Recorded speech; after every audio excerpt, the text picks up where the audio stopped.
പ്രശ്നങ്ങളൊക്കെ അവസാനിക്കട്ടെ എന്ന കാത്തിരിപ്പുകൾക്കൊടുവിൽ ഒരുപക്ഷെ നമ്മുടെ സമയം തന്നെ തീർന്നു പോയേക്കാം. ശരിയല്ലേ? ജീവിതത്തിലെ എല്ലാ പ്രശ്നങ്ങളും കഷ്ടപ്പാടുകളും തീർന്നിട്ട് വേണം എൻ്റെ ആഗ്രഹങ്ങൾക്കൊത്തും ഇഷ്ടങ്ങൾക്കൊത്തും സമാധാനമായിട്ടൊന്ന് ജീവിക്കാൻ എന്ന് കരുതിയാൽ ആ പ്രശ്നങ്ങൾ തീരുന്നതിന് മുൻപ് നമ്മുടെ വണ്ടി നമ്മൾ ഇറങ്ങേണ്ട അവസാനത്തെ സ്റ്റോപ്പിൽ എത്തിച്ചേർന്നാലോ? കാരണം ജീവിതത്തിലെ പ്രശ്നങ്ങൾ കടലിലെ തിരമാലകൾ പോലെയാണ്, ഒന്നിനു പുറകെ ഒന്നായി അവ വന്നുകൊണ്ടേയിരിക്കും.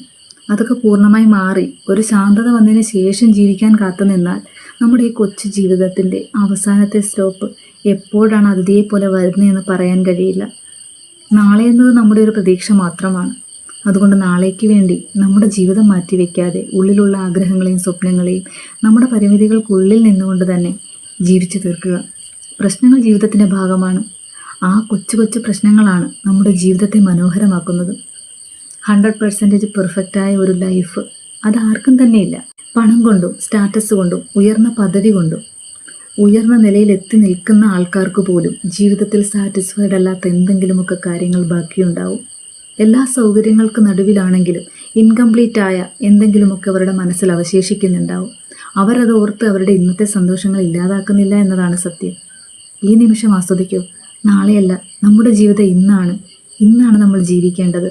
നാളെ എന്താണെന്നത് നമ്മുടെ പ്രതീക്ഷ മാത്രമാണ്.